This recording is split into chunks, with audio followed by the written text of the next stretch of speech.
Welcome back, everyone, to another episode of Collector's Showcase. We are now on episode 6. And for anyone watching this back, this is an episodic series that I do on YouTube where I interview collectors, investors, personalities inside of the Pokemon hobby and just the overall collectible space. Today, we are joined by a very special guest. This is actually, I believe, his first interview outside of maybe article or written text. So I want everyone to welcome Mr. Dubsy Collection on Instagram. I think that's correct, but check the description if I'm incorrect. Hey How are you guys. today, Dubsy? I'm great. This is very exciting. Thanks for having me, Cole. Yeah, absolutely. Love the shirt choice, by the way. This is one of the rare times Yeah. we see you outside of the suit. So, Yeah, I think I so overdid for the any- Giovanni suit, so it's pretty cool. yeah, I love so you're wearing the rocking shirt. the. Super comfortable as It well. I reminds- think from Pokemon stores, amazing. Yeah, I was gonna say it kind of reminds me of the old T&B shirt from back in the day. So I love it. Right. Yeah. But yeah, so for anyone who, there are a lot of people who know who you are. I know that you were part of one of the most publicized transactions in this hobby, which we'll obviously talk about and get into. But for anyone watching this who says, who is Dubsy? I don't know. Am I supposed to know this person? I guess, who are you in the Pokemon hobby, in 2025? The guy who did the deal with Logan Paul. That's why, for most people, I think. So I get a lot, but I'm basically an obsessed collector. That's all I am. I love collecting, and not just Pokemon or comics and other stuff, but in general, I just love meeting collectors and talking about their passion, and that's all I am, really. Yeah. Also, I guess you could say I'm sort of a collectibles dealer in some ways. Help people kind of find their grail, buy and sell stuff, but very few really. Not as big as my friends do, really. I've got other stuff going on, other businesses and stuff. So yeah. Well, that's But what's collection, interesting, yeah. because I know, we've spoken a bit about kind of what you're doing, this year, because I know you've been collecting for quite some time. And I'm curious, for anyone watching who isn't familiar with you, I mean, your card collection is amazing, for lack of a better descriptor. I'd probably Thank have to you. go in and think of another one, just by looking at it. But just the sheer amount of, some of the one-of-one cards. I mean, I'm thinking like Snap Pikachu and things like that. You have arguably probably the most complete collection when it comes to, rare cards like that. How did this all start for you? I mean, what was the catalyst that got you into Pokemon? I mean, have you always been into it? And if not, when you did get into Pokemon, did you just start by saying, I'm going all in on the high-end stuff? I guess maybe the journey into Pokemon, if you could walk us through that. Because I don't even know if I've personally heard that either. Yeah. Not many people have, but it's quite interesting how I got into Pokemon. So I've been a comic book collector since 1991, when my mom bought me my first Batman comic, and I got hooked on to collecting comic books, American comic books, and superheroes and stuff. Batman was my favorite character, still is my favorite. And it continued until university, and then I took a break, like most people do when they go to uni. And then I got back into comics in 2008, 9-ish. But this is when I started collecting graded comics, so CGC graded comic books. I think the grading aspect got me a lot more obsessed with collecting, because there was a certain number and a certain order, and I like organizing things quite a lot, like organizational. So the whole slab process made me really get back into collecting.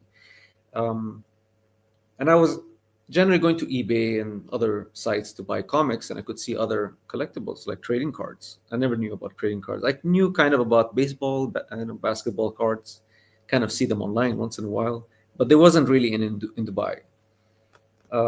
There were a couple of comic book stores, but nothing TCG related, really. Then in 2015, I went to meet up with my cousins in a coffee shop, and he holds these Magic the Gathering get-togethers and competitions, tournaments. Never seen Magic the Gathering before, so I went over there just to chill with him, and I'm watching this. I'm like, wow, this is very interesting. I'm guessing there's some grail piece for Magic the Gathering as well, like people collect them. It's like, yeah, some cards are worth thousands. And I asked him, like, what's the holy grail? So Omar, my cousin, goes on Google and shows me the Black Lotus. And I was like, wow, very mesmerized by it. It looks so different than all the other cards. The black flower just on the card. So went back home, did some research on Google online, this, that, and looked for Black Lotus, and I found one. And very few people know about this, but that Black Lotus, which I still have till today, is the first ever collectible I bought outside of comic books. Like, I was only buying comic books till that day. So, and it was a big price paid at that point. So, I mean, it's worth a lot more now. So I'm happy with that. But super sentimental to me, that card.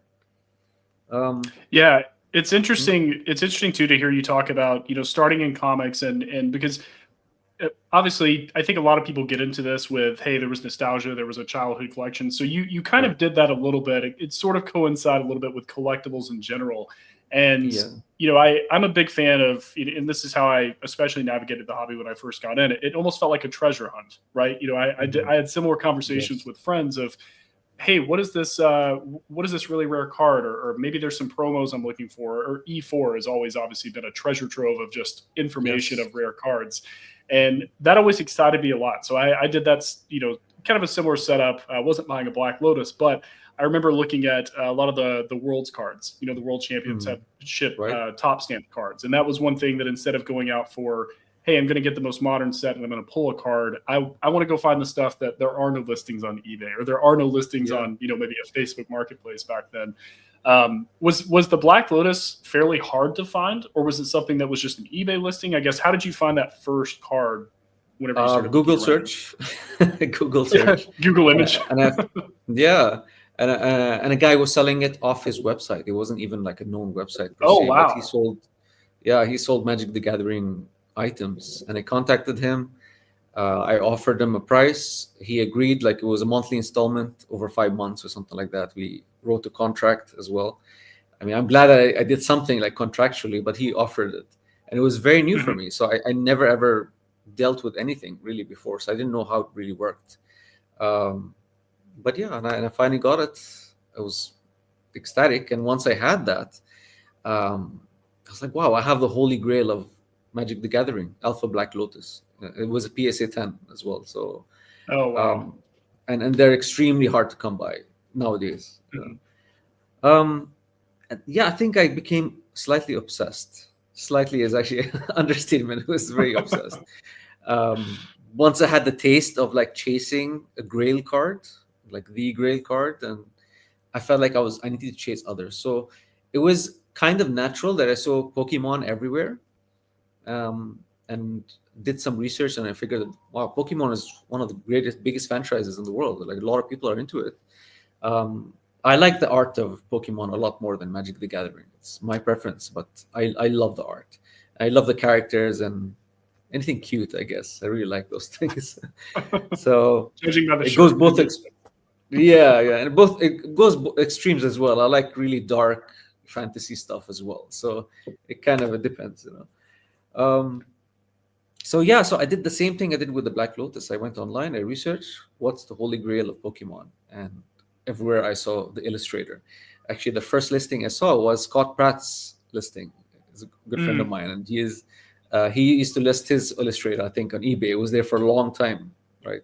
For $80 million or some crazy amount. Some huge amount. Some big amount like that. And I started searching, and I bought that one from Scott Pratt. So the illustrator, my PSA 9 illustrator that I exchanged with Logan Paul, is Scott Pratt's, one of his copies. So I think it was his personal copy. I'm not too sure. And that time I paid $50,000 for the illustrator.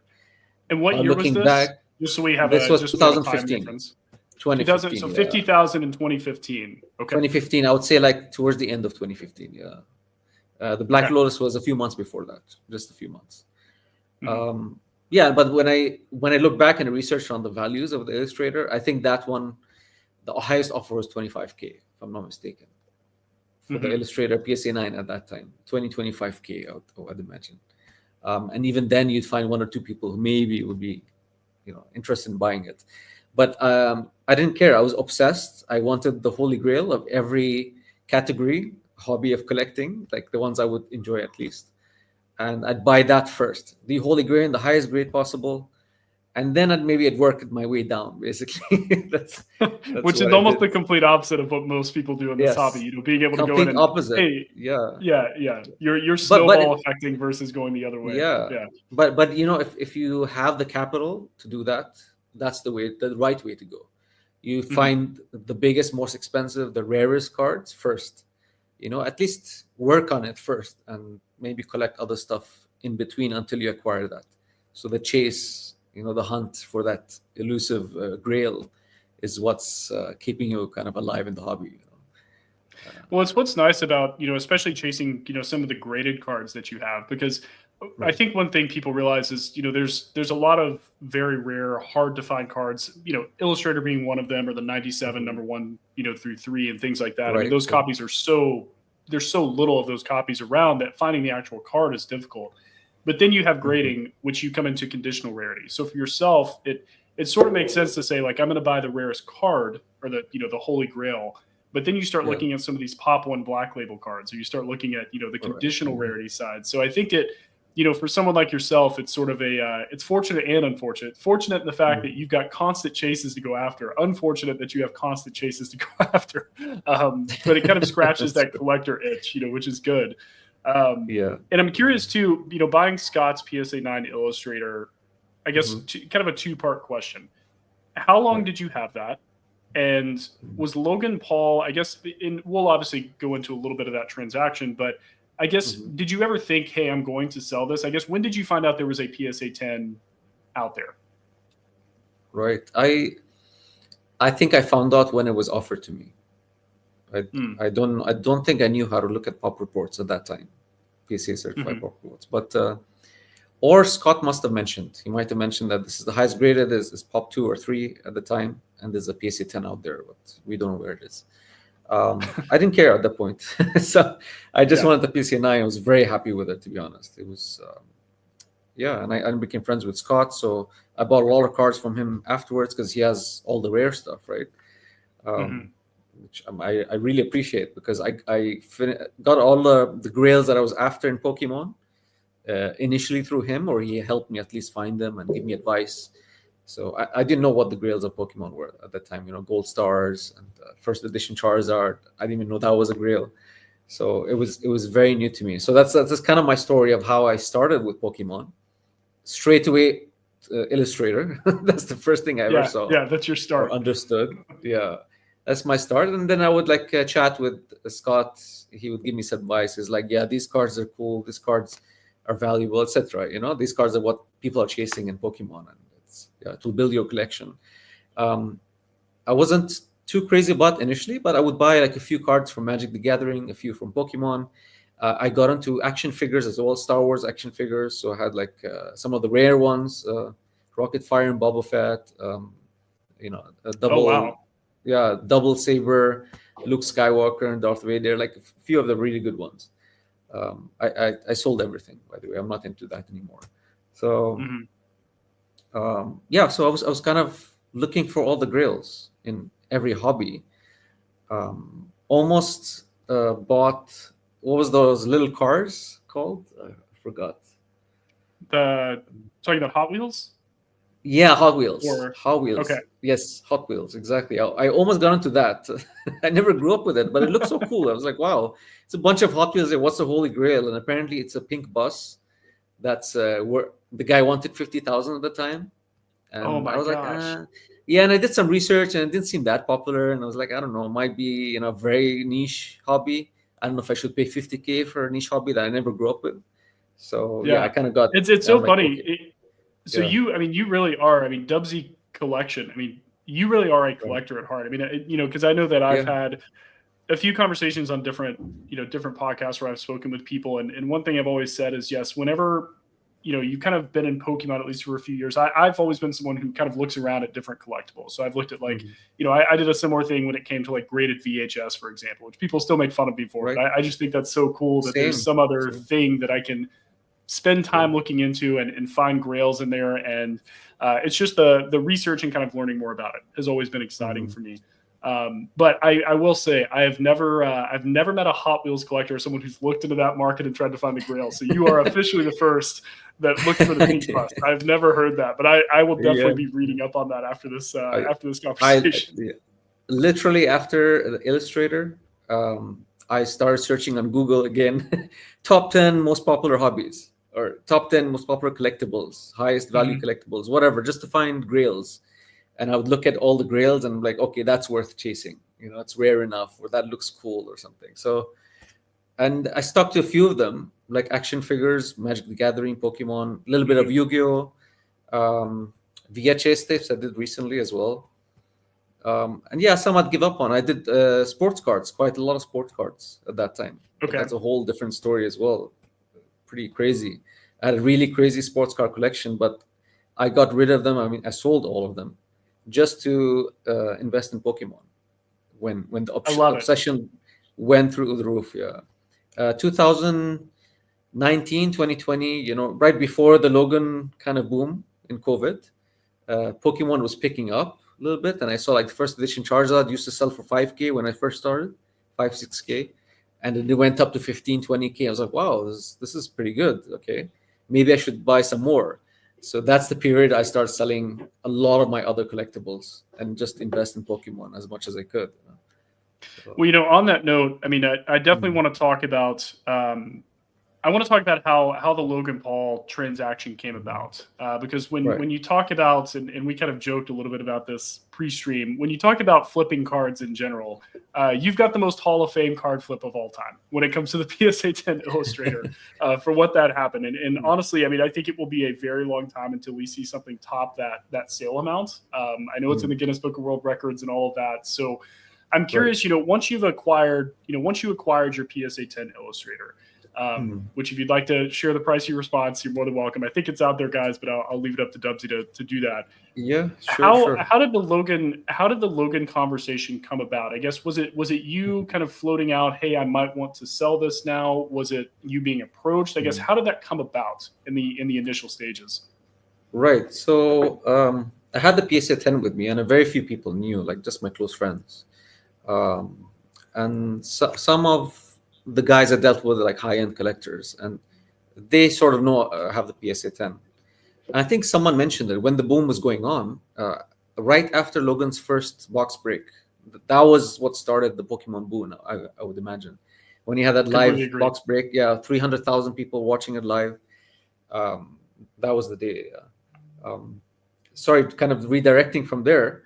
Because of that day and Pokemon became so big and it kind of introduced us to the PSA 10 deal, I thought that box that he broke was extremely valuable, like sentimental to me at least, and the Pokemon community. So I contacted him and bought that box from him, the empty box. Oh, wow. Edition.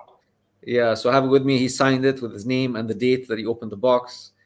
Just have an empty box of first edition that Logan Paul opened on that day. So that's pretty cool. No, that's so cool. I mean, talk about your collector brain, really going into overhaul. I mean, and it's funny to even talk about, because I know some people, they really discredit Logan and his impact that he had on this hobby. But, what an iconic moment. I mean, especially for you to recognize, like, hey, this is a pretty defining moment. You've got, 300,000 people watching live, buying into a break and doing all that. You can't deny that Logan did a big for Pokemon in general and the hobby. Was he surprised to hear you ask for it or request it? What was his initial reaction to you saying, hey, I'd like the box, I'd like you to sign it? I think he was a bit confused. I can't remember, but I think he was cool with it. He was like, okay, fine, if you want the box, Yeah. I was happy getting it. That's all I wanted. So there's even a video of him signing it and everything. So yeah, I love that. Yeah. Sorry to take you from a sideways here. So you reach out to him. You guys start, discussing the deal. How does that come about? So one of the middlemen reached out to me, and he said that I have someone who's interested in your card, in your PSA 10. I don't think they mentioned it's Logan at that time. I didn't know it was him. But someone's interested. Would you be, interested in selling it? And this was like the peak of the boom. So like things were going through the roof. Prices, everyone's like paying crazy amounts for everything, in Pokemon. And the middleman contacted me is like, there's someone who wants to offer you for the card. And I was like, okay, I'm not sure I want to sell it right now. Things are going great. I have other things to sell. But he's like, he's going to offer you a really good amount. And I'm not 100% sure, but it was around $3 million. Like sort of flying, kind of saying, would you take 3 million? Would that make you happy? And he's like, I'll give you some time to think about it. So I went for the whole day thinking about it, and I was like, I don't know, I was getting depressed. I just couldn't let go of it. For 3 million, that's a crazy amount, really, at that point. But there was a bunch of other cards I was selling and collectibles, and there was a lot of things going on. So financially, I was doing great. I didn't need it at that point. But still, like, looking back now, after my experience with collecting in the hobby and like more of the financial side, I'm more careful with the money I use and what I buy and sell. I would have said yes, like immediately. I mean, everyone should have really. But it worked out though. I mean, for what the deal became. Yeah, it worked out. I was talking to my friend as well, and Nido was sort of a part of that deal, and he, I was telling him, listen, I don't think I can do this. This is after a whole day of discussing, and I was getting super anxious. I just couldn't let go of it. I haven't reached that part of my collecting personality, let's say, that I wanted to sell this card at that point. I was too attached to it, and thank God, like a few years now, I've kind of let go of the attachment phase. So I can let go of cards that I know, what, it's worth it. Come on, Right. So I said no. They were not very happy about it. And about 2 months later, this time another person contacted me, and he's in the video if you watch him, Jeremy Pedauer, amazing guy, really cool. So he contacted me, and he told me this time that someone's interested. And what is your price? I heard that you said no to that other price. What's your price? And he told me it's Logan Paul and everything. So don't worry about it. It's a legit buyer. I thought about it for a day, and I gave him alternative. Well, I don't know. I gave him an offer, 2 offers really. I said either it's $6 million in cash. I just threw out a huge number because I was like, I don't want to sell it. If you want to pay 6 million, I'm really happy with that. 6 million in cash, or 4 million plus a PSA 9 illustrator, because I didn't have the PSA 9 at that point. The PSA 9 was it was a trade cash deal that I did with an Italian guy, and it was an awesome deal because I got a bunch of grails, like I don't know, 30 cards, 40 cards, all of them huge grails, including first edition Charizard and a bunch of other stuff, and I was like, it was worth it. I have a PSA 10. I don't need both of them. So let me keep a PSA 10 and I'll trade that PSA 9. Right. So Logan went in, I think, about 2 weeks or so of sort of negotiating, thinking about it, this, that. And Jeremy came back and is like, listen, he'll take your offer. He'll find you a PSA 9 and he'll give you 4 million in cash. I was like, wow. I mean, I remember that day so clearly. It was mind blowing. I couldn't believe that actually worked out. And I was super nervous. Logan's going to come over as well. We're going to do this deal. And I've never done anything like that in my life,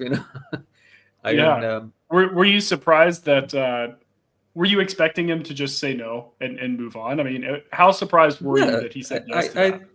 I think so, yes. I think he would have said no, or like maybe come back with a lower offer. I'm not sure, to be honest. I don't know what to feel at that point. I was just going along with it, and there was so much else going on as well in the collecting hobby.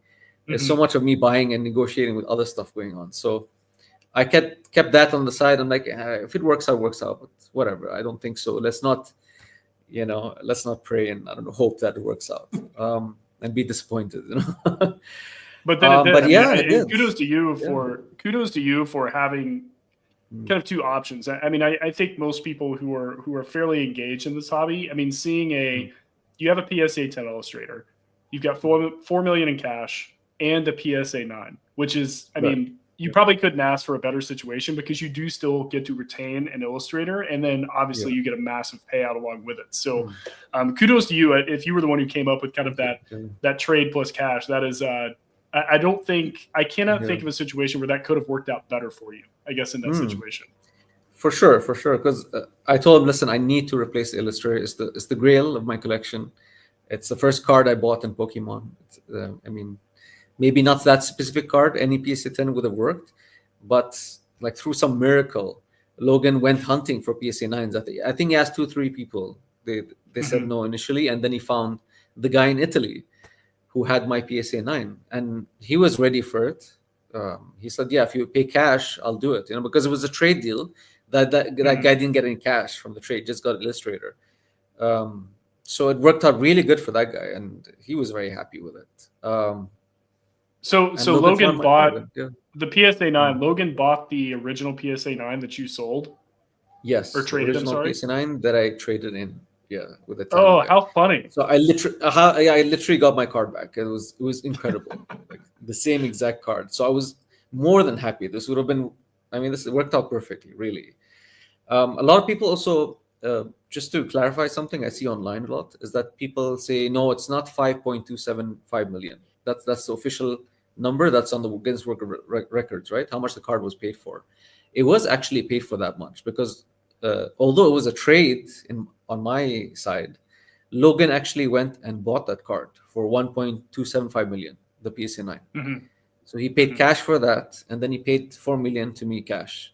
So for him to acquire my PSA 10, that's how much he spent in cash. So that card is 5.275 million cash. Well, I think people try to look back at the prices and say, hey, everything was just so crazy, everything was inflated, none of these sales were real. Not that they don't say that was real, but they question a lot of the pricing, and they think people and conflate the pricing with just the boom. And I mean, you're right. I mean, if he goes out and pays that amount of money for a card and does a trade deal, but he still bought that to be able to complete the trade, that's the amount that it's worth. I mean, that was the deal about. So it makes perfect sense. Yeah. So and I have that card one to this thing. day. Yeah. I love that. That was your original Illustrator you bought, and Yep. for 50,000, I think you said. 50, And you were able to come full circle and retain that back, and also make all of this money with the other, obviously cards and trades that you did. That's amazing journey, really. And that Illustrator 9 went to 2 different people. The Italian guy that I traded with, and before that, a Magic the Gathering friend of mine, Adam Kai. We did the trade deal when I was a bit more interested in Magic than Pokemon, and I was trying to collect all the big sets and all the Grail cards and the Power 9 and Alpha Beta and Unlimited. Like I tried them all. So I did a big trade where it was Illustrator with another Magic collector. But I had that for about 6 months or a year, and he had other stuff that he wanted to trade with me, and I was like, "What about the Illustrator? I don't mind taking back." And luckily, the guy who kept it was a Magic collector, so for him it was like, whatever. It's easy. Yeah. And I got it back, so I'm really happy that worked out too. So. Yeah. Well, a question, as it relates to you, because and thank you for sharing all that, because I know there's been a lot of things that were put out about that transaction, but I think being able to hear it firsthand from you on the actual seller side is something a lot of people haven't been privy to. So, I'm curious, that happens. We go into a bit of I won't even really call it a lull in Pokemon, but it stagnated a little bit. I don't know how it couldn't with the boom that we had in 2020, 2021, right? So, now we're in a fairly similar kind of rocket ship moment here. We've got a lot of things going up. We've got a lot of new eyeballs on the hobby. How are you navigating, I guess, Pokemon in 2025? Are you still adding to the card collection itself? I know that I actually just recently saw the Pokemon Snap game, the 10 that you posted. Yes. Amazing. Absolutely love that. And I want to hear more about that. But since you're in Right. so many different, collectible spaces, I guess I'd say, where are Pokemon cards for you in 2025? Are you actively adding to the collection? Are there cards you're searching out, or do you feel that you've, at least for the time being, maybe completed kind of what you're looking to add to it? Well, like they say, you gotta catch them all. I would say, for me, I caught them all. It's enough. I pretty much have every card or set or whatever that's out there. I did some heavy research initially and made like a whole spreadsheet of all the sort of chase cards and sets and everything that I could collect. So I got most of them. There's a few things kind of missing, but they're not that important to me.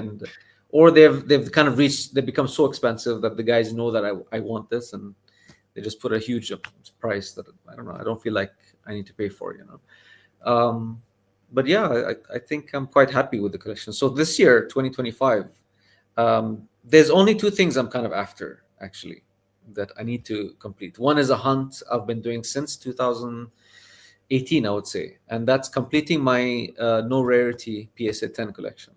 So I have a no rarity set.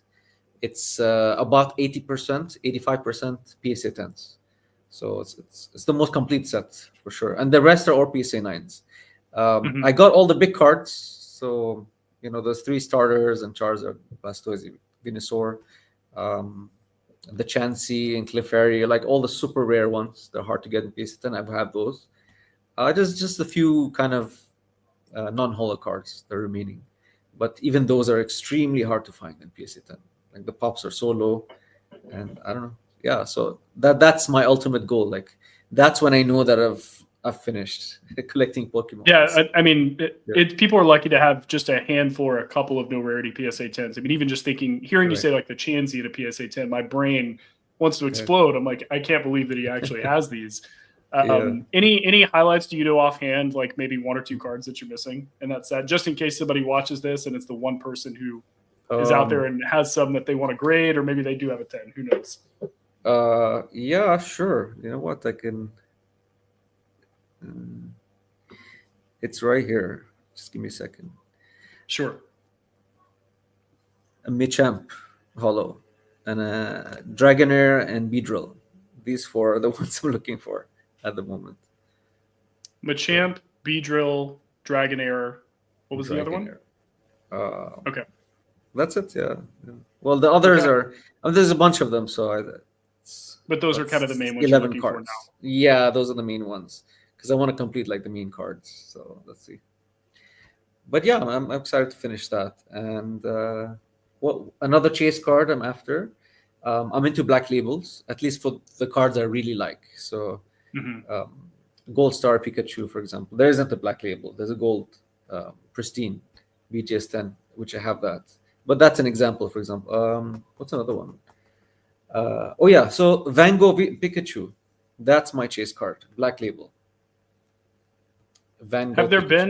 Have there been any black labels of that? I haven't looked at that. I know there's see a lot it on the pop report. There's 1 or 2, I think, on the pop report. And I saw a random picture of one of them displayed somewhere in I believe it's Singapore or Hong Kong. It's somewhere in that part of Asia. It was in a store and it was displayed there. I tried to kind of find out where it's at, but it didn't work out. So it kind of adds to the chase, the hunt. I think we'll probably increase Beckett's submission rate of that card by like 1,000% after people watch this back now. Everyone chasing a black label in that. It's so common. There's tens of thousands getting graded, so I bet there is a black label out there. There's got to be, and one thing too, as you're kind of talking about, and I love that I won't say complete, but you're very focused and intentional on what cards and kind of what timing you're looking at doing. And I mean, obviously initially you're like, I want grails, let's get these, let's get those. And, obviously the trade deal for the 9 Illustrator, I'm sure helped that immensely. Like you said, you got 30 or 40 of those just in one single transaction. One card I did want to ask about was the Snap Pikachu, because with that particular card, and correct me if I'm wrong, but I believe to my knowledge, until that graded card was posted, I'm sure there were photos floating around from small groups, but no one had ever seen this card before. It had never surfaced, and you were the first person that I'm aware of that posted that it was yours. How did you? I hear you saying that you want to complete a no rarity PSA 10 set. Was completing a Snap set ever on your radar to be able to do that? I mean, for someone who owned the Pikachu or currently own it, whichever one, was that ever on your radar to do? Because I know that is a lofty goal. I get that question quite a lot. Why don't you complete the Snap Pika set? You're Dubsy, you can do it. And it's not about that. But once I started, like I didn't think about completing the set, but I'm like, you know what? It'll be cool if I could. It'll be the first complete set out there. But once I started and I actually got the Snap Pika, the other cards just were even harder to acquire or way too expensive. I don't know. It just didn't feel right for me to pay that amount just to complete the set and probably lose quite a lot of money on it, selling it later. So And this was, like I said, after the boom, so things were kind of through the roof, and I was a lot more careful with what I should and shouldn't buy. I think that's really the reason why I didn't complete the set.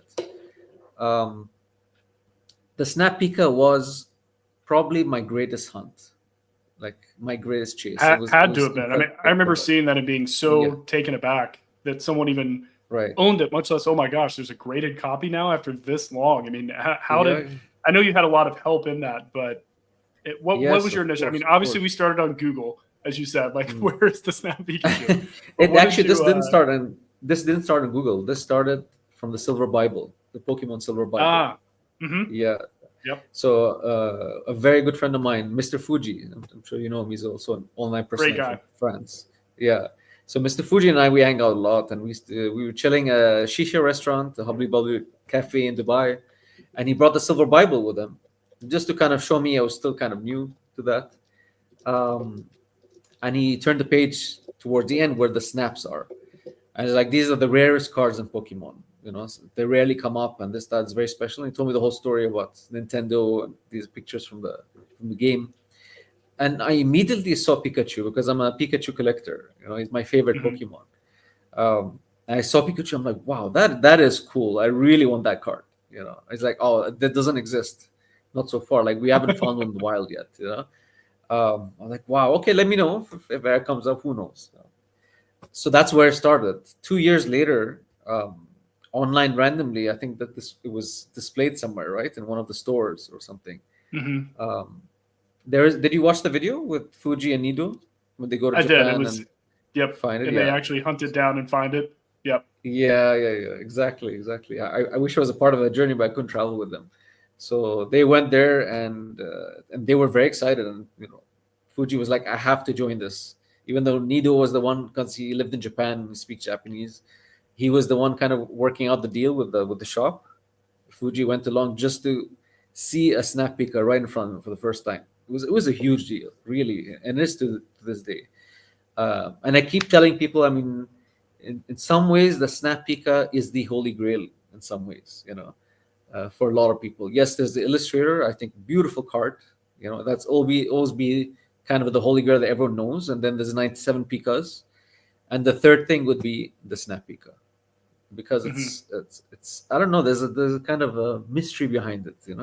It's like mythical almost. It's that status, and to actually buy it and hold in your hand, and I don't know. It's a different feeling. It really is. And the fact that I saw it in the Silver Bible and fell in love with it immediately, for me, that's really important. So if I'm walking around and I don't usually buy art to hang on the wall, but if I see something, I'm like, wow, I have to have that. That's beautiful. It's gorgeous. Then I fall in love with that collectible or art or whatever, and that's obsession. Where the obsession starts. Well, I Yeah, love that, you yeah. saw it and thought, I've got to find this. And to Mhm. my knowledge, and you're probably more aware of this than I am, I don't think another has ever surfaced, if I'm not mistaken. Is that No, correct? no. One did actually surface, and they posted some pictures online, but nothing came up of it. It was on social media. It was like a raw card, but there's no proof whether it's real or not, or what that picture represents. We're not sure if it was. They'll try That's to grade the it, and maybe it'll come out later. Yeah. that's the hard part, when it comes to Mm. and this kind of segues a little bit into I guess one of Mhm. my in chat, just so you guys know, I put this in the chat earlier. If you guys have any questions for Dubsy, we're going to start answering those here in Right. about probably 5ish minutes, something like that. So drop them in, guys, because I this is not an opportunity you have very often to ask one of our best collectors and greatest collectors in this hobby anything. So please go for it, even if it's his favorite coffee. Like let's find this Yeah, yeah. out. I'm up for Um, this. Sure. but my question for that, especially talking about like Mm. authenticity and with all of the issues with some of these cards coming out, obviously, you look at like the playtest cards and the beta cards, and they had all of those come out. As someone who people know that Mm. looks into getting the rarest cards, and obviously you've got the capital behind it, and you can make a lot of deals happen. Did those ever? I'm assuming you were probably approached when these first surfaced. Is that accurate? Right. Yes, yes. I usually get approached first for any big card out there. Um, but I What were usually your say no initial to most of thoughts them. seeing Mhm. them? What were your initial thoughts? I mean, let's say if you did think they were real, did they interest you at all, or did you have hesitation thinking about the authenticity? I guess as you saw those. The authenticity wasn't my issue at all with those cards. I wasn't worried if it's real or not. I mean, I assumed it was real because it came from good sources and stuff. Right. But I'm not a collector of playtest. I don't know, print errors, things like that. So that's a niche hobby by itself, and I really appreciate that side of the hobby. But it's not something that interests me. Whatever I collect, whatever collectible it is, it has to be well known, sort of a grail status among the entire hobby nation. If it's something that people are arguing against, I'm not sure, and there's only one that exists, I don't know, somehow it doesn't work with me, so I'm not interested in those. So it was a lucky thing for me, because if I would have bought them probably. Right. Which, thank goodness, I guess I will say as of right now. Maybe you would have had the real ones, obviously, with the sources that bring things to you. But a good example. Sorry to stop, but good example is the first edition base set. There's the thick stamp and the thin stamp, which I knew about really early on collecting. It didn't matter to me at all, even though was it thick stamp is rarer. I'm not sure, but I didn't care if it's thick stamp or thin stamp. I just wanted first edition that was clean. So I think it started from there. Like whenever there's something off, this is a print error. I'm like, no, I want the regular stuff. It's fine. And I've always had a similar mindset. Errors have never really excited me. I mean, I know when they have like the Proto Blastoise and all of that coming out with like the Magic the Backgathering, things like that. I just see them. First off, I appreciate the historical aspect of it. Like if it was used and this is why it exists. Printing errors, I see them as mistakes. So it doesn't interest me. I kind of like more of the officially released, hard to acquire cards, and that's always been something that's sort of stood out to me as well. So I think I'm right there with you, when it comes to that. But everyone has a thing, so it's fine. Right. Yeah, shout out Zach Jim at Pokemon. Talk about an error collector that if it's got an ink dot error, he is ready to buy it. And dude, Zach has by far the greatest set collection in PSA 10. It's insane. He has every single set in PSA 10. I mean, to do that, and then he has the error version of that set as well. So right, he has amazing. What sort of aligns a little bit with you, it's kind of that, our collector brains are a little bit OCD at some point, like you said, even in the very beginning of this, you like the graded things, you like things organized, and shout out to PSA with the set registry. I'm sure that has set a lot of people on that path of wanting to check these boxes and wanting to add these cards, and talk about an achievement whenever he did his initial full PSA 10 base set. I mean, it was just an amazing accomplishment, I think, for everybody to be able to witness. And I cannot wait, because I know it will happen. I cannot wait for your no rarity set to be 100% complete. I think that is going to be such a defining moment when that does happen. Yes, it will be. I'm excited for you. I'm so excited for you. But what I want to do, I know that we're coming up on about 45 minutes, so I've still got a couple of questions if we still have time toward the end. But I want to go to chat questions, guys, because thank you for the people watching right now live. I know this is a for Dubsy, this is in the evening right now, but for us over here in the States, I mean, a lot of people, it's the morning time. So you see me drinking my coffee as we're talking. I appreciate you guys taking the time to watch and be able to to enjoy this stream and this interview. I want to get to your questions now. So if you guys have any additional questions, please drop them in the chat. I'm going to start from the very top, and then we'll just go to the bottom. So starting with your average player, great collector, by the way, really enjoy him. He had a question for you. He said, as the collecting hobby gradually has turned into a status symbol game, and specifically in the world of building a social media presence, what made you decide to go anonymous and let the cards speak?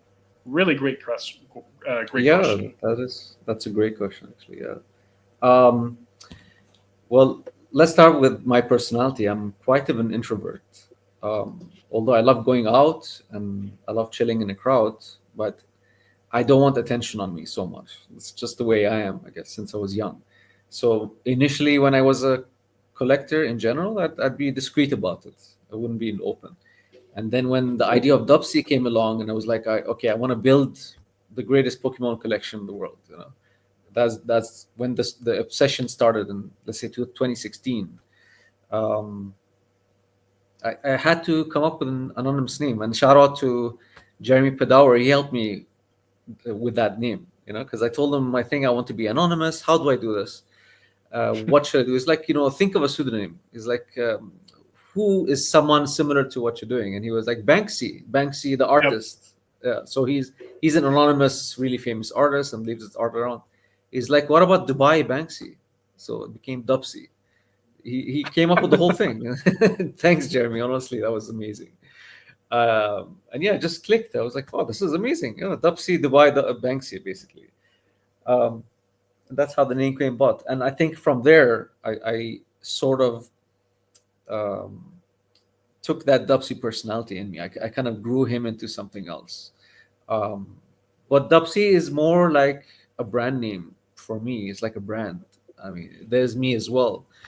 And I don't want people associating Dubsy with me, if that makes sense. I mean, they can. I mean, it's not about I don't want them to, but it's yeah. I like it. It's a theme. It's a brand. Do you know if it has a Dubsy Right. stamp on it? Let's say, like this is. I mean, the Dubsy collection. I love the Yeah, idea yeah, of that. exactly. I just want to keep it as discreet.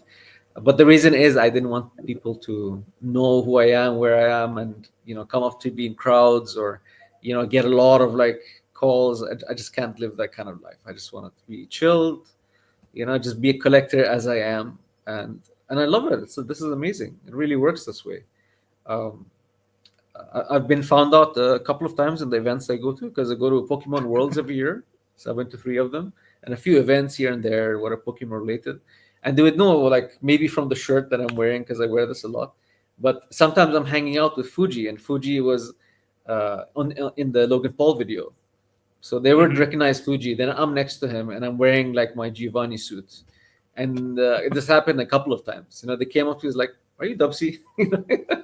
So yeah, if you see a Giovanni guy wearing a Giovanni suit, that's probably me.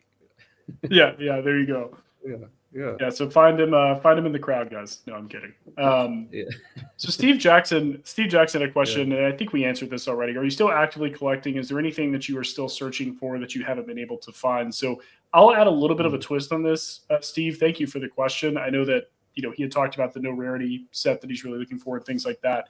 So I'm curious, are you still actively collecting on like the comic book front since that's when you started, or have you I completely never finished stopped. that? Never Okay. stopped. Is there I anything you're still love comic searching books. for? That's like my true passion and love, of collecting would be comic books. I wish I would have an interview with a comic book collector right now, but I'm not involved in the community at all, really. I mean, I know all the dealers and I buy from them and stuff, but it's sort of me before becoming Dubsy with Pokemon or Mhm. other stuff. Yeah, but comic books all the time. Every month I'm buying and a lot of Batman. I'm a huge Batman collector, so just like the no rares they said, I'm trying to complete a Batman number 1 to 100, like the Golden Age comic books, which is Wow. quite difficult by itself as well. So how long has it been? 7 years, I think I'm doing that, and I'm about 75% complete. It's about, I yeah, it mean, takes that's a while. still amazing. Yeah, I mean, Yeah, still, I yeah, mean, just people for anyone who isn't familiar with comics. I mean, that is because I'm assuming you're buying graded copies, or that's what you want, or are you just of trying to course, yeah. complete it? Just a High yeah, grade, yes. Over yeah, 9 high is my grade. goal. Yeah. Oh wow, okay, yeah. So over Over 8, nine sorry, for 8.0. 8.0 okay, and above for Batman books, yeah. okay, So, yeah. I mean, just such an incredible yeah. achievement to even hit 75% at this point. Is there a completed 1 through 100 collection that you know of? There's one, yes, but he sold his collection, so it broke into pieces a few years ago. Oh, And yeah, it's gotcha. called the Pennyworth collection. Yeah, he had 1 to 200, I think, in the highest grades. Oh Um, my gosh. so yeah, that's been done once before.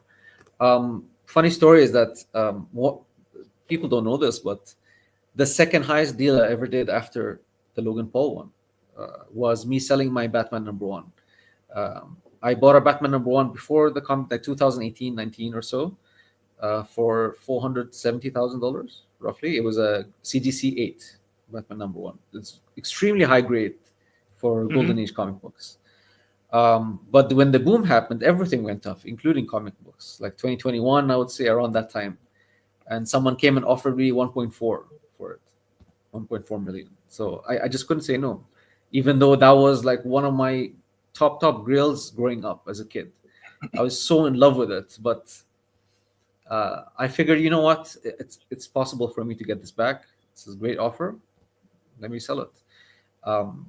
When the deal came through and he said yes, offer accepted. Literally that night, I called Fuji. It was 11 p.m. or 12 at midnight. Called Fuji. Listen, I need to ship something through FedEx. Can you come along with me? I was like, okay. It's like, it's really important. I need someone to be with me. It's like, okay, good. Yeah. I picked him up. We drove to FedEx, and when he was in FedEx, I unboxed it and I showed him Batman and One. I'm like, I'm selling it, bro. It's on its way, and it's just mind blowing. It's like, what the like? This is so random, bro. You just came, picked me up, took me to FedEx, and you're shipping a $1 million comic. You know? It's like, I need someone to see this with me. Yeah. Yes. Well, I'm curious. With me. So you said this was right after Logan Paul. Yes. Right. Yes. Yeah. So you must have felt like you had found the glitch in the matrix here. I'm imagining. I mean, you have the PSA 10 illustrator that you just had an amazing, buy early, sell very high, and you have that. And then you've got an amazing offer. I think you said 475, and then 2 or 3 years later, you've got an offer for over $1 million. Yeah. How are you feeling at that time? I mean, you've got to feel like you've just made all the right decisions in a boom, right? Everyone's a genius in a boom, but I mean, are you just feeling like, wow, this is I mean, I'm just curious how you were feeling after that many high level sales that quickly. I'll tell you the secret to how I kind of did this. A lot of people ask me as well, but the secret is being unfairly obsessed with specific grail pieces. You have to be a bit crazy, and I was quite crazy at that time. I had the capital lying around, but it wasn't even enough capital to buy all these grails. It was just I didn't care at that point. Oh, I wanted the illustrator. How much is it? Here, take. It was a bit kind of like in the moment, like just throwing money away. I didn't think about the financial aspect. I didn't negotiate as hard as I should have, or talk to different dealers and ask them, like, is it worth 50K? They would have told me, no, you'd rather pay 20, 50 is too much, or whatever, things like that.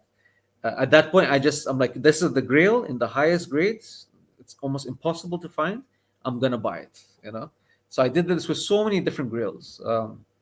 One of them was a Mickey Mantle. I don't know if you know baseball cards. Yeah. Oh, absolutely. Yeah, the 52 tops. 52 tops Mickey Mantle. I bought a PSA 8 from Heritage. Yeah. Wow. But that's an example where I lost money, believe it or not, thanks to Pokemon. I bought it for about 420 or something like that. I can't remember. Over 400. And I sold it for 370. After fees and everything, I lost about 100,000 on that card.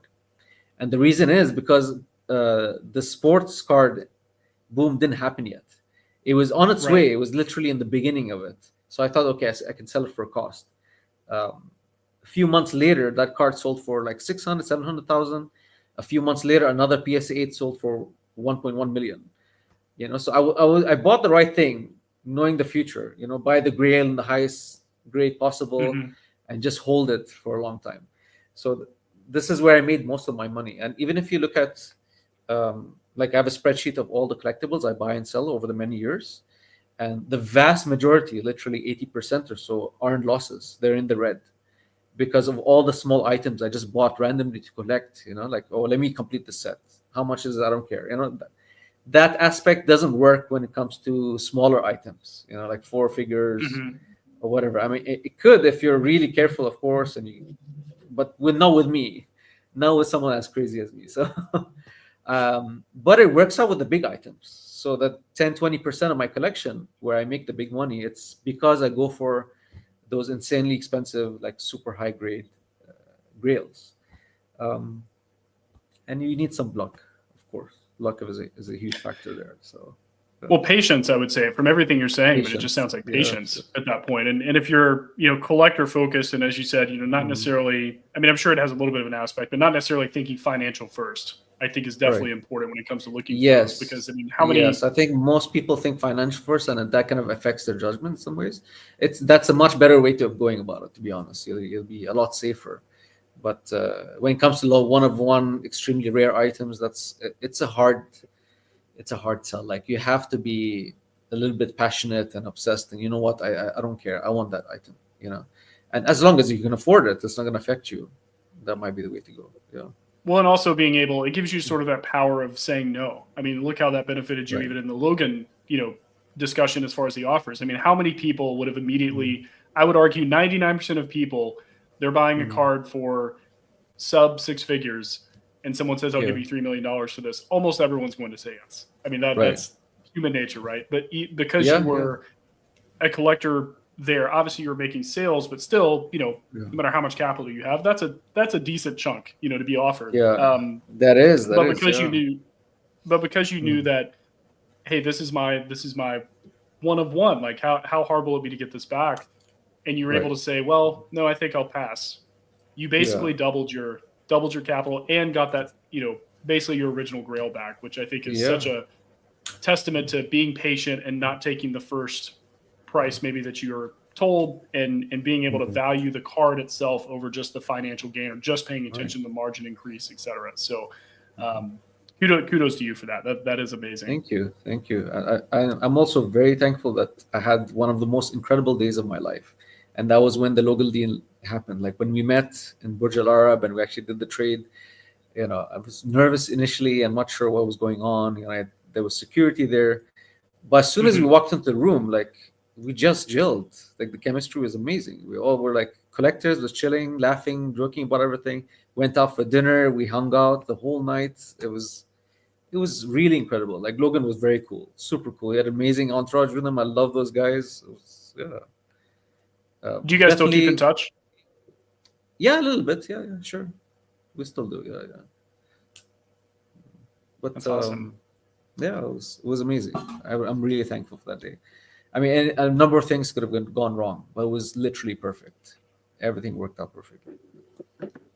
I love it. So we've got a few more on these. So not a question, but UAP had a funny comment. He said, Giovanni has to take a vacation sometime. Love the shirt. So I agree. Thank you. Thank you That's very pretty much. great. I love this shirt too.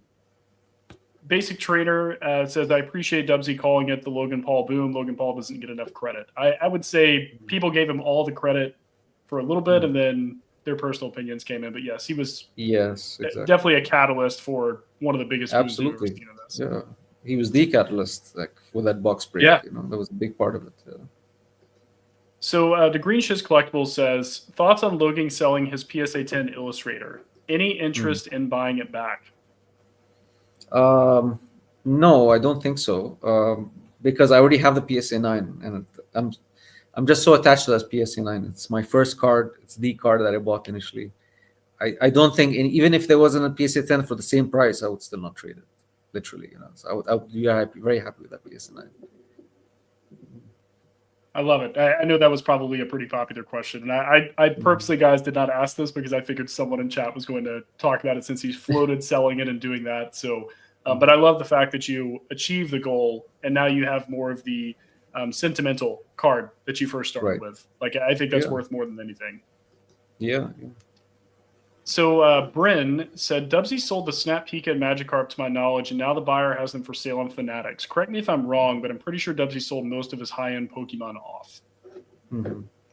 Yes, that's correct. I kept a bunch of my collection, the ones I'm sentimentally attached to, but I did sell quite a lot of my collection off. Yes, other things came up, and I'm concentrating more on comic books now. So, been doing Pokemon for 5 years now, 4 or 5 years, and I don't know. Sometimes you just kind of divert your attention to other collectibles, and other things in life. So yeah, I had to sell a lot of it. I mean, kudos to all the people in the community who I deal with, like Zach and Fuji and Nido, Scott, and I really look up to them on how they deal with their buying and selling, and I learned a lot from that. Just hanging out with them and speaking to them. And it made me more aware of my financial status and what I should do the right way, so I don't waste money here and there. Yeah. So, it was the right decision for me to sell a lot of things, including the Snap card. Yeah. Yeah. No, that's good to know. The so this is funny. Basic Trainer, pre-release Raichu at all? Have you ever looked at that card? I did. I think that's more of one of the errors, right? Kind of an error. Yeah, maybe if it came up and stuff, because I knew about it way before the boom as well. But there was never an official Raichu card. I think recently one was found, but no one's grading it. I'm not sure about that story. But, yeah, there's always like people not sure if it's true or not, right? Right. Mm. So Fat Belly Collects says, question. I've seen him, I'm assuming they're talking about yourself. I've seen him on YouTube's before briefly. I'm assuming the Logan Paul video, maybe there was like your elbow or something. I'm not sure. Right. Yeah.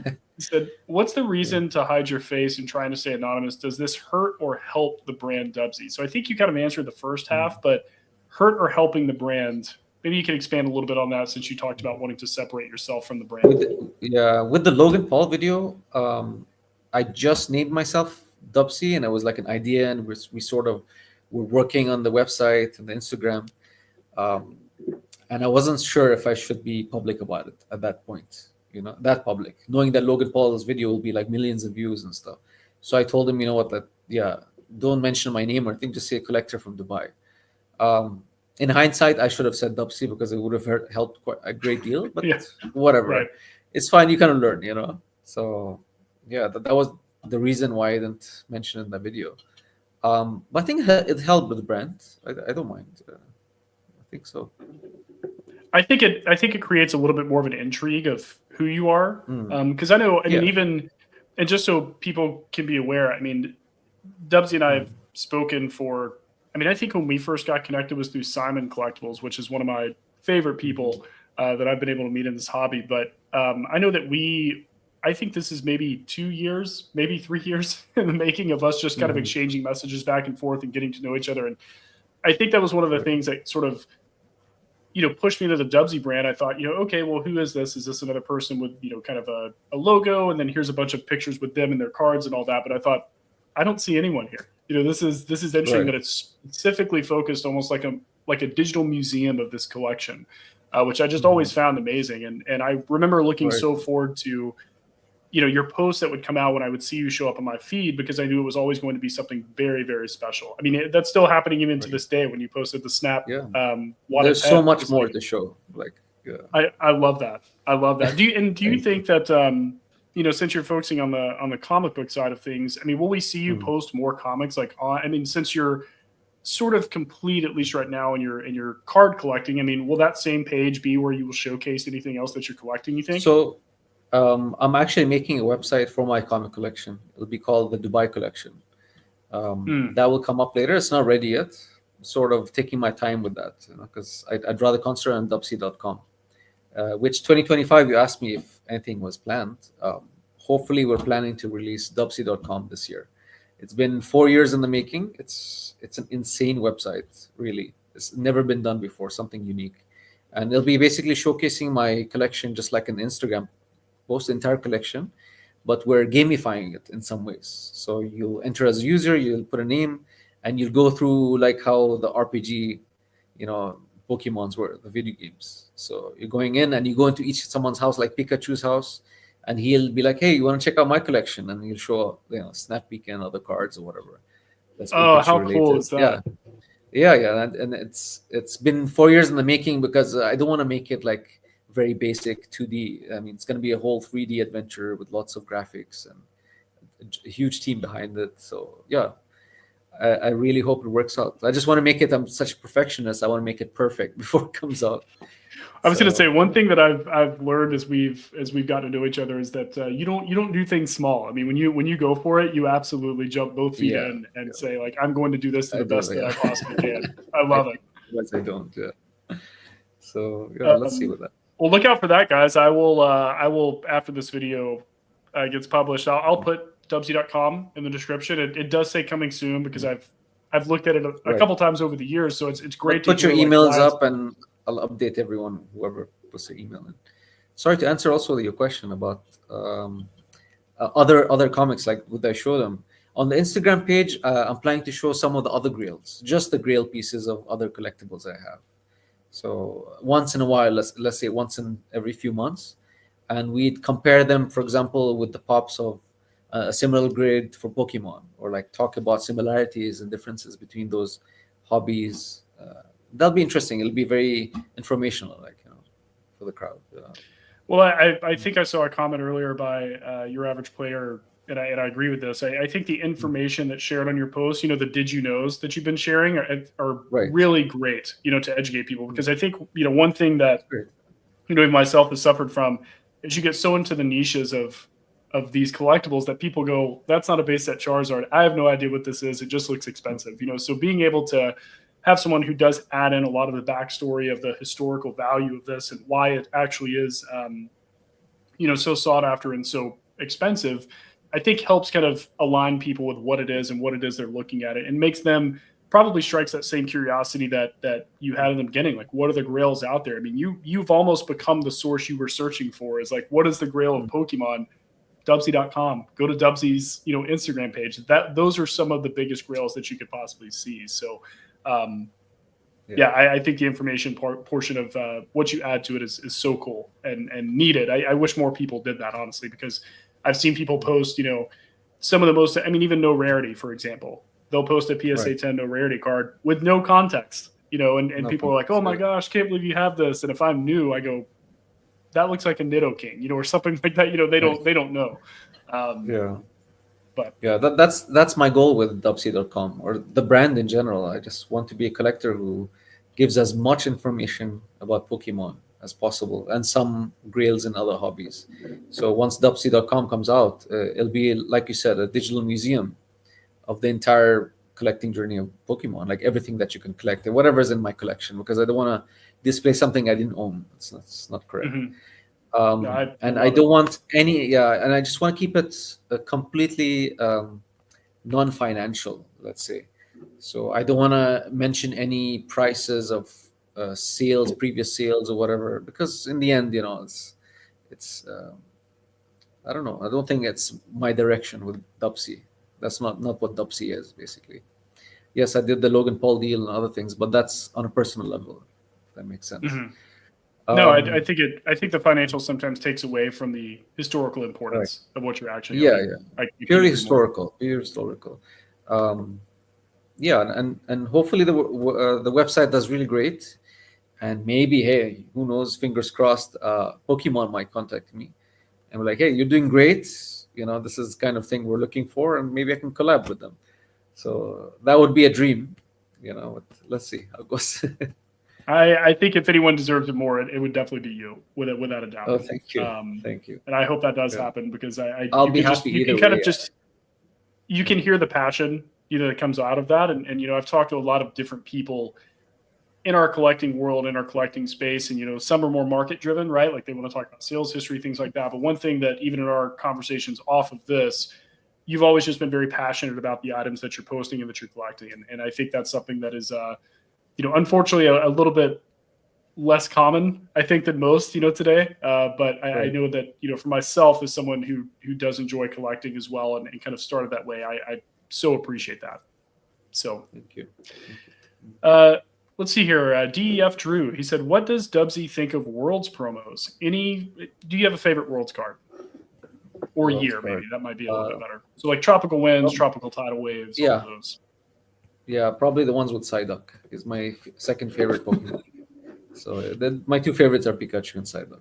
So I've got a lot of plushies of Psyduck everywhere in my house. Give them a kiss every now and then. Literally, and I cuddle with them. It's very cute. I love Psyduck.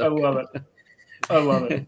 So for anyone who's watched me before, I love the 2004 Tropical Wind is my favorite, and the 2007. Basically, any of the Tropical Winds, because I love seeing Psyduck in distress on the cards. That's one thing I've always just I don't know what that says about me, but I just love seeing him in crazy situations. And those are some of my favorites. Let me see here. So CJ Pokemon Collectors. Hey, I don't think I've seen you jump in one of these lives before, but we've spoken a few times. He's got a great Worlds collection. He said hello to both of you. Just out of personal interest, does Dubsy still have his Tropical Wind 2007 complete set? Greetings from Germany. Thank you for watching. I appreciate it. Oh, he knows about that. Yeah. I think I do. I mean, I do have it. Yeah. 2007 complete set. I'm just checking. Yes, and I have the finalist cards of every Worlds promo from 2005 and above. So that was a set I was trying to complete. It's not officially there yet because I'm missing two of them. I'm missing the 2005 2004, which is the first year, right? Official Pokemon World Right, Championships. right. The 2004 I'm missing, and there's only 3 in existence. It's going to be very tough. One of them is with David Person. I don't know what the other 2 are. And at 2021, I believe, one of the years, yeah. So almost complete set of finalist cards. Yeah. And Oh, 2007 is yes, every card. Yeah. Which 2007 finalists are incredibly difficult. I mean, the 2005 finalist I know was one of my friends. It's I always get his Instagram name wrong, so forgive me, but it's like Jin Rummy Meister, I think is it. But he has the most complete Created Worlds collection I've seen, and he was one of the person when Rusty actually released the 2005 finalist and all of those. He was actually the one who purchased that, so he's an avid Worlds card collector. But to my knowledge, that was one of the first 05 finalists that I had seen. That was actually put out there. So very cool. Everyone who watches me and knows me a little bit knows that Worlds cards are kind of my kryptonite. I love those, and I get made fun of almost to the point of how much I follow them. So it's I cannot wait to see when you complete that. Those are the type of things that I really personally follow the most. So a full finalist set would be amazing to see. That would be. I hope it works out. Let's see. If I don't complete it either way, I'll display it on Dubsy.com. So it's fine. Perfect. Yeah. Well, Dubsy, I think we've hit the bottom of the chat. So what I would like to do, because we're coming up on about an hour 10, and I try to keep these roughly about an hour, something like that. Obviously, I wanted to go over a little bit with us, being able to speak. But I guess my final question for you as we leave the chat and obviously wrap up, do you have any particular advice in people navigating Pokemon in 2025? Anything that you say, like, you've done this for long enough now where you've seen the ups, you've seen the lulls, you've seen the downs. Right. Any recommendation on when people go into, I'm starting, it's 2025, I want to start maybe in the high end, or let's just say that, let's make it alive with you. I want to go start it. I want to go out and buy trophies. I want to start with that. I've made a lot of money in my personal life, and I want to be able to really dive into this. What are your recommendations? What kind of advice can you give those people? I think I'd give the advice that most Pokemon collectors would give, and that's going after something you love, right? So maybe you love a particular like, who's your favorite, for example, Colt? Pokemon. My favorite Pokemon is Mew, personally. Okay, Mew. So you'd go after some Mew Grails, whatever you can afford at that time, like, or something that you like in Mew, whatever you can afford. I mean, that's the general consensus that people say. But if you want to look at something that would maybe take off in the future and make some profit, is that what you're asking?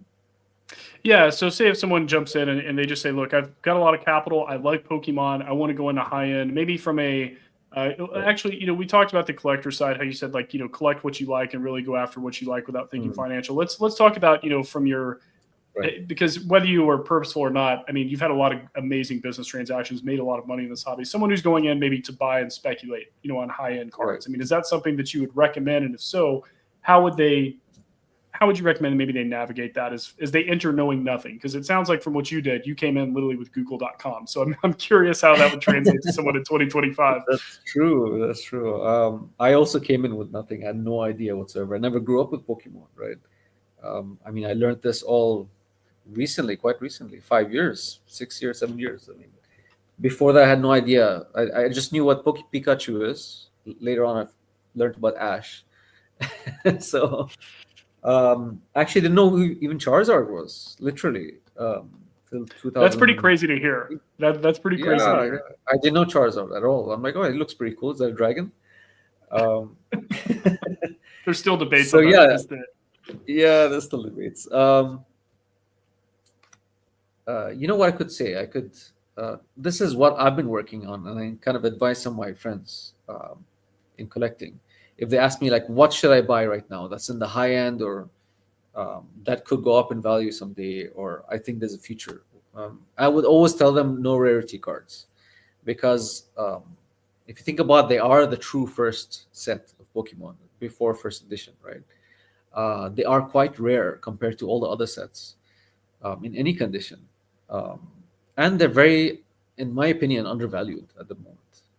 They sell for, I mean, you can get a PSA 10 non-holo, like, random card for a few $100s in some cases. Right. So that's amazing, really. just buy a bunch of those. It doesn't matter what card from the set it is, and the highest grade you can, and just hold on. I really look at the future. I mean, I don't know. This is just prediction I'm making, but no rarity has some legs. So yeah, that's my take. Another thing, high end, probably promos that come up. Again, the highest grade you can afford, and just hold on to them. I mean, promos are doing great at the moment, right? Especially the modern sets and stuff. Yeah. There was a decent little window here, I guess, within the last couple of months that some of the, especially because I'm a big fan of just Japanese exclusive promos. I think some of those, like I mentioned, Mew is my favorite card, like the 007, the Play Mew, the 7,000 point. That's that where he's floating and there's like rocks and everything around it. Yes. That's my all-time favorite Mew card. I think it's the best Mew card that's ever been created, personally. But I remember that had a massive dip there for a while because everything had shifted over to English. So kind of aligning with what you're saying, I mean, if there are particular cards that people are out for, I mean, sure, maybe the price doesn't work for you today, but as long as you're able to engage in it and follow it, there are always opportunities to buy these things. And if you do think that they have, legs, as Dubsy said too, and you're able to be patient and it hits a price point that you go, wow, I actually got this in a PSA 10. I mean, I'll use that card as an example. I think those were topping out around like 4,200 for the longest time. And I want to say the last one of the lowest sales that I saw, I think, was like 26 or 2,700, which is just crazy in my brain to think that something could almost half, when it came to that. But that was a big buying opportunity, for a card that arguably is one of the harder ones to grade because it was a sealed promo, like you said, and then also, just has a lot of history behind it, and is such a storied card in the hobby. So, yeah, I couldn't agree more. I think that's a good way to go about it. Definitely, but guys, we're going to go ahead and wrap up here. Dubsy, I cannot thank you enough for coming on and doing this and giving myself the opportunity to give you like this first public interview ever outside of, like I said, written articles and things like that. It was great, Paul. Thank you so much for having me. I really enjoyed that. Absolutely.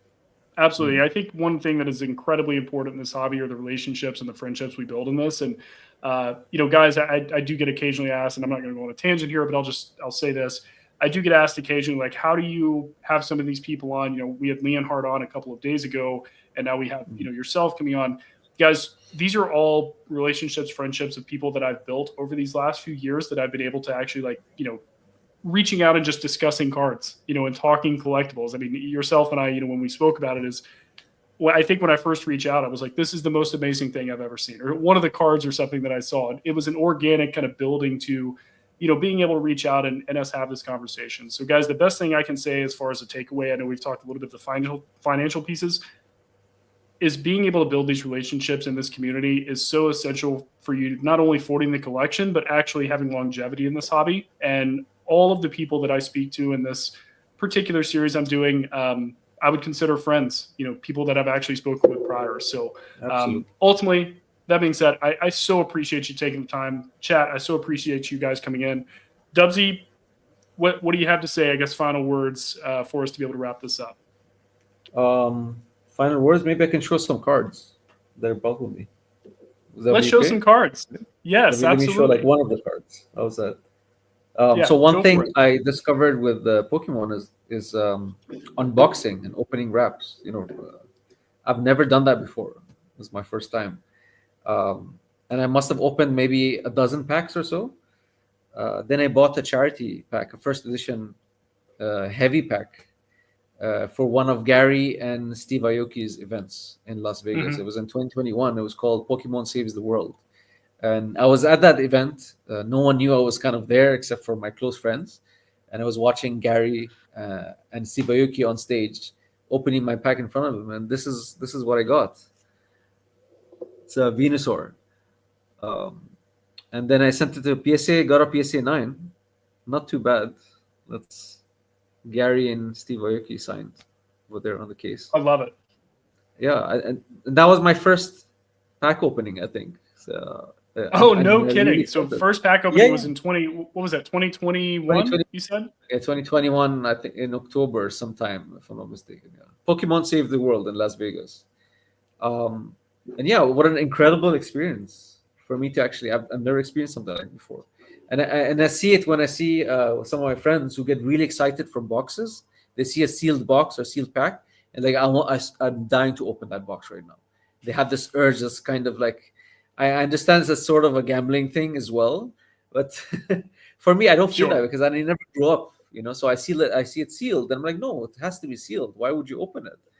But they really want to open it, for that chase card. And that was my first experience having that, and like seeing Venusaur and people like screaming, "Wow!" And yeah, I really I enjoy it. love that. That's amazing. Yeah. I mean, for someone who has such an outstanding collection, your first pack's in 2021. And Yeah. I mean, talk about a funny story when it comes to that. Yeah. I think Dubsy's trying to say buy singles, guys. Don't open pack. No, I'm just kidding. No. No, it's Buy amazing. singles or keep them sealed. Perhaps. Yeah, right. Well, I so appreciate you showing that. I think it's important to have cards that are special. Really, in myself, one thing I try to do is I try to keep back a couple of products in different eras and different times I've been in this hobby, and that's something I look back on. And sometimes they're pricey, sometimes they're not. One thing I have is I've got a personal collection binder. Actually, shout out Jeremy Swolepoke, if you know him. He gifted me a 2004 World Championship binder from the actual Worlds competition. And I have all of my friends sign a card of their choice. And I have an entire binder, just pages of friends that I've made in this hobby where they've signed those cards. So, long term, I'll be able to look back at that and love that. So, being that you'll be at events this year, if we run into each other, we will keep in touch. But I would love to have a card signed by you to add to that binder, because I think that would. Course, this is a very special moment, I think, in my involvement in the hobby. So I can't thank you enough, Dubsy. And chat, you thank can you send me guys a card. so much. I can sign it for you and send it back. I do that for fans as well. Just to let everyone know, I reply all the DMs on Dubsy, the Instagram page. That's me replying on any DMs. And I've had a couple of fans send over cards. I signed it for them and just send it back. So I'm going to get you one. More than happy to do that. Thank you so much. Well, guys, thank you again for jumping into this stream. Our next episode, we will have, I believe it's PK Poke Knowledge. Great content creator, works for Catch 'em All Collectibles. That stream, I believe, is next Sunday. So please please subscribe, turn on all those notifications and all of that. I have all of my lives actually booked out for, I think, the next 2 months or something. So you'll be able to see everyone who's coming on. And thank you guys so much for jumping in. And I hope everyone has a wonderful rest of their day. Thank you again, Dubsy. Thank you very much. Take care, Gold. Have a great day.